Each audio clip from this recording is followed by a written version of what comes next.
नमस्कार दोस्तों, मैं आपका दोस्त एडवोकेट वीरेंद्र सिंह खुराना उपस्थित हूँ विधि निर्णय अवलोकन की आज की कड़ी में।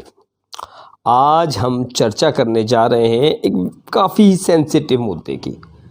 आज हम चर्चा करेंगे विवाह, विच्छेद, तलाक, डिवोर्स, किसी भी नाम से पुकारें उस विषय की।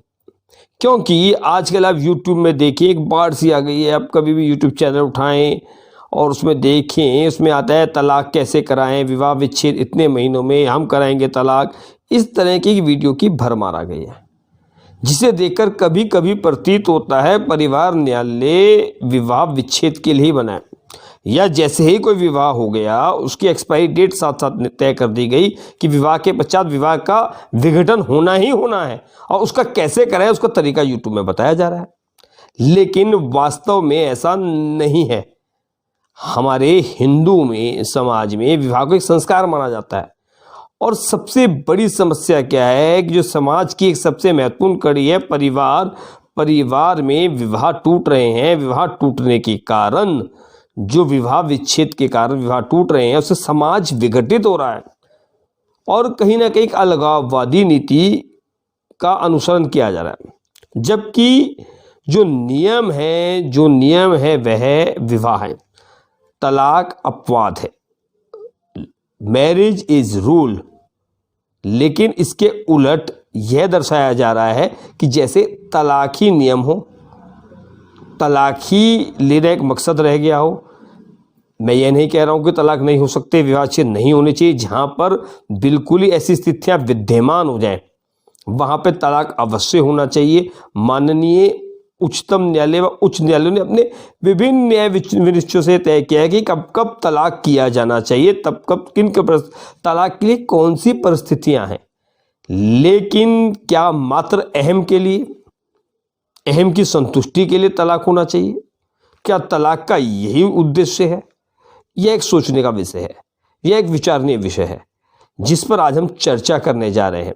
क्योंकि लॉकडाउन के पश्चात ज़्यादा, ऐसा नहीं कि शुरू में नहीं आते पर, लेकिन लॉकडाउन के बाद कुछ ज़्यादा ऐसे मुकदमे आने लग गए न्यायालयों में जिनमें मात्र छोटी छोटी बातों के लिए, एक अहम की संतुष्टि के लिए न्यायालय में आया जा रहा है। इसलिए भी बढ़ जाती है क्योंकि वर्तमान में न्यायालय में जो मुकदमे आ रहे हैं वह मुकदमे तलाक के ज़्यादा हैं, और हमें इसलिए भी चिंतित होने की आवश्यकता है कि जो एक समाज की एक महत्वपूर्ण कड़ी है वह विघटित होती जा रही है, उसका विघटन हो रहा है। जबकि यदि हम विद्वान व्यक्तियों की बातों पर जाएं, उनके विचारों पर जाएं, तो उन्होंने हमेशा यही सलाह दी है कि छोटी छोटी बातें होती हैं उनका विकराल रूप धारण नहीं करना चाहिए, उन्हें सुलझा लेना चाहिए। हम लोग जिस तरह से छोटी छोटी बातों को बड़ा बना देते हैं, अहम की लड़ाई लेकर आ जाते हैं, उससे विवाह विघटित हो रहे हैं। और रही सही कसर वह वीडियो पूरी कर लेती हैं जिनमें दावा किया जाता है कि तलाक इतने दिनों में, तलाक इतने समय में। जबकि न्यायालय का और अधिवक्ताओं का और जो भी इस विषय से जुड़े हुए व्यक्ति हैं, चाहे वे आपके रिश्तेदार हैं, समाज के पंच हैं, जो भी समझौता कराने का प्रयास करें, उनका भी उत्तरदायित्व बनता है कि वे छोटी छोटी घटनाओं को बड़ा रूप होने से, विकराल रूप होने से बचाएं। दोनों पक्षों को समझाएं जिससे प्रारंभ में ही विवाह विच्छेद को रोका जा सके। जो मनमुटाव है उनका परिवार के मध्य में ही सुलह हो जाए। क्योंकि अधिकतर देखा गया है कि छोटी सी बातें जब न्यायालय तक पहुंचती हैं तो वह बढ़ जाती हैं, उन्हें बढ़ा दिया जाता है, उनको आगे ले जाया जाता है। लेकिन यदि छोटी सी बातों को प्रारंभ में ही रोकने का प्रयास किया जाए तो वह रुक जाती हैं। जो निकोलसन हैं, उनकी एक क्वेट इसमें मुझे याद आ रही है। उन्होंने कहा है कि the great secret of a successful marriage to treat all disaster as incident, none of the incidents as disaster. यानी कि बड़ी बड़ी घटनाओं को छोटी घटनाओं के रूप में विकराल रूप ना दिया जाए, बड़े से बड़ी घटना को भी, डिजास्टर को भी as a incident, as a घटना के रूप में लिया जाए, ना कि छोटी छोटी बातों को विकराल रूप, एक डिजास्टर का रूप दे दिया जाए, एक दुर्घटना का रूप दे दिया जाए। ऐसा नहीं किया जाना चाहिए। यदि इस गुरु मंत्र के आधार पर हम लोग चलेंगे तो विवाह विच्छेद नहीं होगा। और यही माननीय न्यायालय ने भी कहा है। काफ़ी सारे जो निर्णय हैं उनमें माननीय न्यायालय ने भी यह कहा है कि पहले पक्षकारों को समझाया जाना चाहिए, इसीलिए काउंसलिंग की प्रक्रिया प्रारंभ हुई। हालांकि कई न्यायालयों में हमने देखा है कि कई बार जो काउंसलिंग है वो उस स्तर की नहीं हो पाती जिस स्तर की काउंसलिंग की आवश्यकता है। तो उसके लिए जो भी पक्षकार हैं, जो भी व्यक्ति हैं, जो भी पति पत्नी हैं, न्यायालय से भी पहले अपने परिवार के लोगों के मध्य काउंसलिंग कर लेनी चाहिए, क्योंकि सबसे ज़्यादा अच्छी काउंसलिंग आपके परिवार के लोग कर सकते हैं यदि वे बशर्ते वे ईमानदारी से काउंसलिंग करने के लिए तैयार हो, वह पूर्वाग्रह से ग्रसित ना हो, किसी एक पक्ष के लिए वह पक्षपात ना करे। यदि दोनों को देख कर समझाया जाए तो उनकी बात आपको ज़्यादा समझ आ सकती है, या फिर पक्षकारों को समझ में आ सकती है जो पति पत्नी है, न्यायालय में जो ढंग से काउंसलिंग हो जाए। माननीय उच्च न्यायालय ने एक जो निर्णय है अजय लावनिया वर्सेस शोभा दुबे, इलाहाबाद हाईकोर्ट का निर्णय है, 28 जुलाई 2011 को निर्णित हुआ। उपरोक्त अजय लावनिया वर्सेस शोभा रानी के निर्णय में माननीय उच्च न्यायालय ने यह भी अवधारित किया है कि जो मैरिज की निरंतरता है मैरिज की कंटिन्यूएंस ऑफ मैरिज रूल, और जो तलाक है वह एक्सेप्शन है, अपवाद है। और अपवाद कभी भी लिबरल अप्रोच के साथ रूल नहीं बन सकता, नियम नहीं बन सकता। अपवाद अपवाद ही रहेगा, यानी कि जब सारे दरवाजे बंद हो जाएं तब तलाक दिया जाएगा। जब गृहस्थी को जोड़ने के सारे प्रयास विफल हो जाएं, जब कोई भी ऐसी अवस्था ना बचे कि परिवार जो है पति पत्नी एक साथ ना रह सके, ऐसी स्थिति आ जाए तभी तलाक दिया जाएगा, अन्यथा तलाक की डिक्री पारित नहीं की जाएगी। कभी भी जो भी पक्षकार तलाक का मुकदमा लेकर आता है उस पर हैवी बर्डन है कि वह साबित करे कि उसे तलाक क्यों चाहिए। सिर्फ कह देने मात्र से कि या समय के साथ एक दूसरे से बोर हो जाने के नाम से, या अब ये मुझे पसंद नहीं रहा, पहले पसंद था पसंद नहीं है, इस कारण से तलाक नहीं दिया जा सकता। यह एक नियम है, यह कानून है। लेकिन जिस तरीके से वर्तमान में यह जारी किया जा रहा है कि तलाक लिया जाए, तलाक कैसे लें, वह एक सही परंपरा नहीं है। पक्षकारों को जो भी किसी चाहे अधिवक्ता के पास आते हैं, कहीं पे भी आते हैं, न्यायालय में भी आते हैं, तो पहला प्रयास परिवार को जोड़े जाने का किया जाना चाहिए।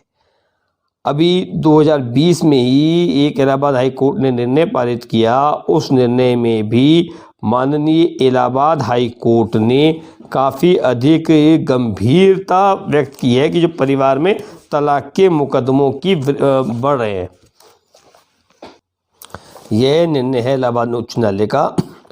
कुंवारी अद्विका टंडन बनाम स्टेट ऑफ यूपी, और जो 23 मार्च 2021 को यह निर्णित किया गया, और इसमें माननीय उच्च न्यायालय ने कहा कि विवाह विच्छेद मामले में वृद्धि के लिए जो कारण हैं उनकी भी को भी देखा जाना चाहिए।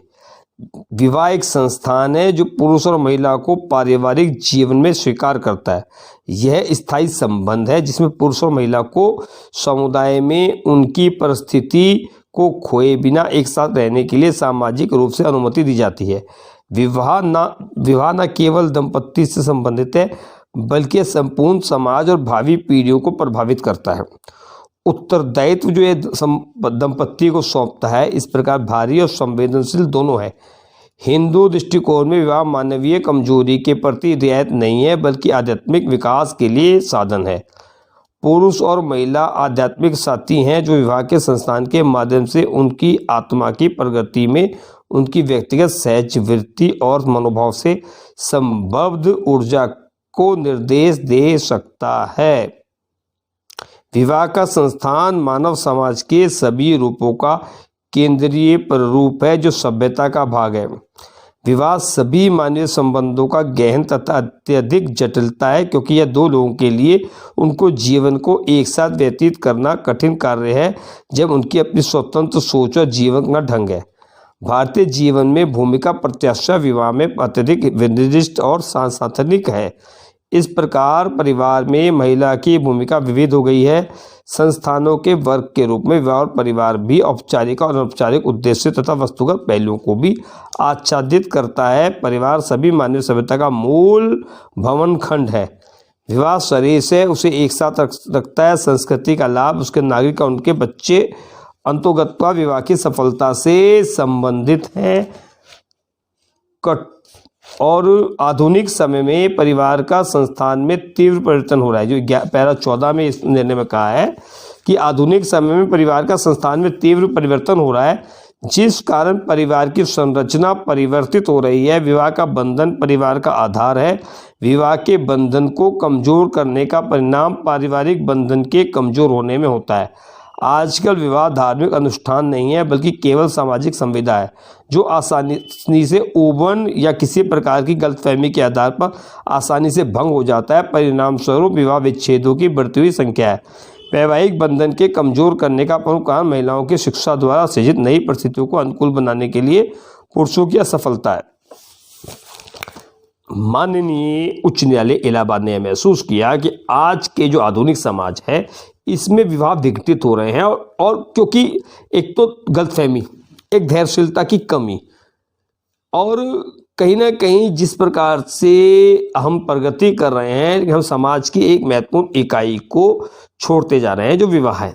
हम जल्दी उबने लगे हैं, और इस कारण से विवाह विच्छेद के मुकदमों में वृद्धि हो रही है।